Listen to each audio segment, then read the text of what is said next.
अल्हम्दुलिल्लाहि रब्बिल आलमीन वस्सलातु वस्सलामु अला सय्यिदिल अंबियाइ वल मुरसलीन व इमामुल अंबियाइ वल मुरसलीन व खतीबुल अंबियाइ वल मुरसलीन व खातमुल अंबियाइ वल मुरसलीन सय्यिदिना मुहम्मदिल मुस्तफ़ा अलैहि तहिय्यतु वस्सलाम। बिस्मिल्लाहिर्रहमानिर्रहीम। हुवल्लज़ी अरसला रसूलहु बिल हुदा व दीनिल हक़ लियुज़हिरहु अलद्दीनि कुल्लिहि व कफ़ा बिल्लाहि शहीदा। सदक़ल्लाहुल अज़ीम। मेरे नहायत ही वाजिबुल एहतराम उलमा इकराम, सामाईन, दोस्तों, बुज़ुर्गों, आपने माशाअल्लाह बड़ी मोहब्बत के साथ हर मुकर्रर को सुना और हर मुकर्रर ने अपने ज़ौक़ के मुताबिक आपको सुनाया। अल्लाह ताला सब का ज़ौक़ सलामत रखे। ताजदार ख़त्म नबूवत कॉन्फ्रेंस, इसका एक पैगाम है।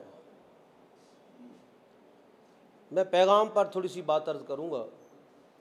आपने कुरान आयात सुनी, हदीस मुबारक सुनी, अपने अपने अंदाज में दोस्त अहबाब ने बहुत अच्छे बयानात किए। तारीख़ ये कुरान के बाद, हदीस ये कुरान के बाद।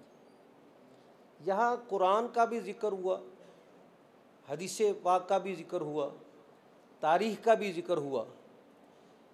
फ़ैसले तो खुदाओ प्यारे मुस्तफ़ा ने कर दिए।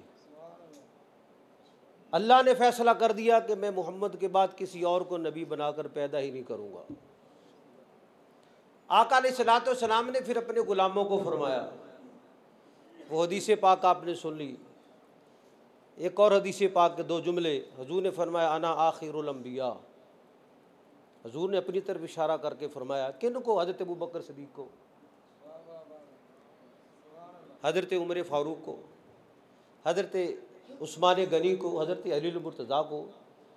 ये बड़े बड़े सहाबा इकराम को हुज़ूर ने फरमाया कि मैं आखिरी नबी हूँ। तो तमाम सहाबा ने सर झुकाकर आमन्ना व सद्दक़ा, या रसूलल्लाह, जो आपने कहा हमने मान लिया। और फिर ये तारीख़ कि फिर आका अलैहिस्सलातु वस्सलाम ने जब ये फरमा दिया, वान तुम आखिरुल उमम, कि जैसे मेरे बाद कोई नबी नहीं आएगा, इसी तरह तुम आखिरी उम्मत हो। किसी को ये नसीब नहीं कि आका अलैहिस्सलातु वस्सलाम की बात का इनकार करे फिर जन्नत में चला जाए। तो ये अकीदा हमें आका अलैहिस्सलातु वस्सलाम ने अपनी ज़ुबान मुबारक से अता फरमाया कि मेरे ग़ुलामों, मैं आखिरी हूँ, मेरे बाद कोई नबी दुनिया में नहीं आएगा और तुम आखिरी उम्मत हो। तो ये उम्मत का हक बनता है कि अपने नबी की इज्जत की हिफाजत करे।